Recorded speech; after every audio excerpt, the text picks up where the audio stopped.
ಬಂಗಾರಪೇಟೆ ವಿಧಾನಸಭಾ ಕ್ಷೇತ್ರದಲ್ಲಿ ನಮ್ಮ ಆತ್ಮೀಯ ಕಣ್ಮಣಿಗಳು ಈ ಕೋಲಾರ ಜಿಲ್ಲೆಯ ಮೊಟ್ಟ ಮೊದಲಿಗೆ ಭಾರತೀಯ ಜನತಾ ಪಕ್ಷವನ್ನು ನಡೆಸಿದಂಥ ಮಹಾನ್ ಪುರುಷರು ಮುನಿಸಾಮಣ್ಣವರು. ಆತ್ಮೀಯರೇ, ಈಗಾಗಲೇ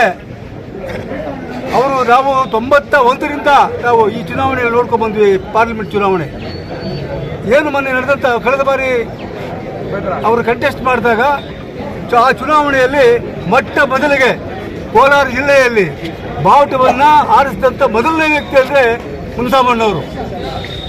ನಂತರ ಅವರು ಈ ಕೋಲಾರ ಜಿಲ್ಲೆಯಲ್ಲಿ ಪ್ರತಿ ತಾಲೂಕಲ್ಲೂ ಕೂಡ ಪ್ರತಿ ಹಳ್ಳಿಯಲ್ಲೂ ಕೂಡ ಮನೆ ಮಾತಾಗಿದ್ದಾರೆ, ಈಗಲೂ ಆಗಿದ್ದಾರೆ.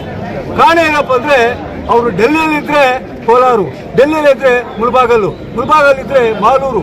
ಈ ಕ್ಷೇತ್ರದಲ್ಲಿ ಏನು 8 ವಿಧಾನಸಭಾ ಕ್ಷೇತ್ರಗಳು ಬರ್ತವೆ, ಎಲ್ಲ ವಿಧಾನಸಭಾ ಕ್ಷೇತ್ರಗಳು ಕೂಡ ಅಡ್ಡಾಡಿ ಜನರ ನಾವಿ ಬಿಡ್ತವನ್ನ ತಿಳಿತು ರೈತರ, ದೀನ ದಲಿತರ, ಬಡವರ ಪರವಾಗಿ ಕೆಲಸ ಮಾಡಿದಂಥ ವ್ಯಕ್ತಿ ಮುನಿಸಾಮಣ್ಣವರು. ಇವತ್ತು ಈ ಒಂದು ಕಾರ್ಯಕ್ರಮಕ್ಕೆ ಬರಬೇಕಾಗಿತ್ತು. ಅನಿವಾರ್ಯ ಚುನಾವಣೆ ಏನು ತಮಿಳುನಾಡು ಚುನಾವಣೆ ಇದೆ, ಆ ಚುನಾವಣೆಗೆ ಅವರನ್ನ ಮದುರೈಗೆ ಇನ್ಚಾರ್ಜ್ ಆಗಿ ಹಾಕಿದ್ದಾರೆ. ಅವರು ಕಳೆದ ಬಾರಿ ಚುನಾವಣೆಯಲ್ಲಿ ಹೋದಂಥ ಜಾಗಗಳಲ್ಲಿ ಭಾರತೀಯ ಜನತಾ ಪಕ್ಷ ಗೆದ್ದಿದೆ. ಅವರ ಕೈ ರಾಶಿ ಕಾಲು ರಾಶಿ. ಅದೇ ರೀತಿ ಇವತ್ತು ಬದಲಿದ್ದಾರೆ.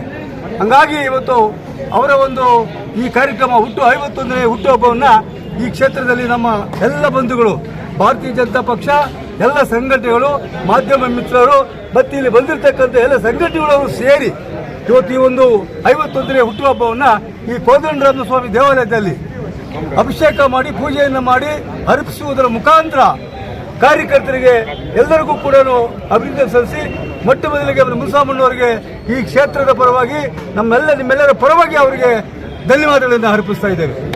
ಕೊನೆಯದಾಗಿ ಅವರ ಉಸಿರು ಏನು ಈ ಜಿಲ್ಲೆಯಲ್ಲಿ ಹಿಂದುತ್ವದ ಪರವಾಗಿ ಅವ್ರು ಯಾರೇ ಇರ್ಬೋದು, ಎಲ್ಲ ಜಾತಿಗಳ ಸಮಾನತೆಯಿಂದ ಹೇಳ್ಕೊಂಡು ಹೋಗಬೇಕು. ಅವ್ರು ಹಿಂದೂ, ಇವರು ಬೌದ್ಧರು, ಇವರು ಮುಸ್ಲಿಮು, ನೀನು ಹೋಗು ಬೇರೆ ಹೋಗು, ಈ ರೀತಿ ಸ್ವಭಾವ ಇಲ್ಲ.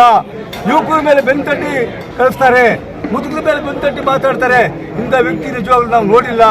ಪ್ರತಿಯೊಬ್ಬರು ನಾಡಿ ಮಿಡಿದವನ್ನ, ಬಡವರನ್ನ ಹತ್ರಕ್ಕೆ ಹೋಗಿ ಮಾತಾಡ್ತಾರೆ. ಅಂತ ವ್ಯಕ್ತಿ ಎಸ್ ಮುನಿಸಾಮಣ್ಣವರು.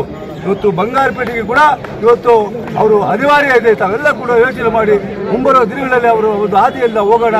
ಇವೆಲ್ಲ ಕೂಡ ಭಾರತೀಯ ಜನತಾ ಪಕ್ಷದ ಪರವಾಗಿ ಮುಂದಕ್ಕೆ ಅವ್ರು ಏನು ಹೇಳ್ತಾರೋ ಹಾದಿಯಲ್ಲಿ ಪಕ್ಷ ಕೊಡ್ತಾ ಜಿಲ್ಲಾ ಏನು ಜವಾಬ್ದಾರಿ ಕೊಡ್ತಾರೋ ಅದನ್ನ ನಾವೆಲ್ಲ ಸೇರಿ ಕೆಲಸ ಮಾಡೋಣ.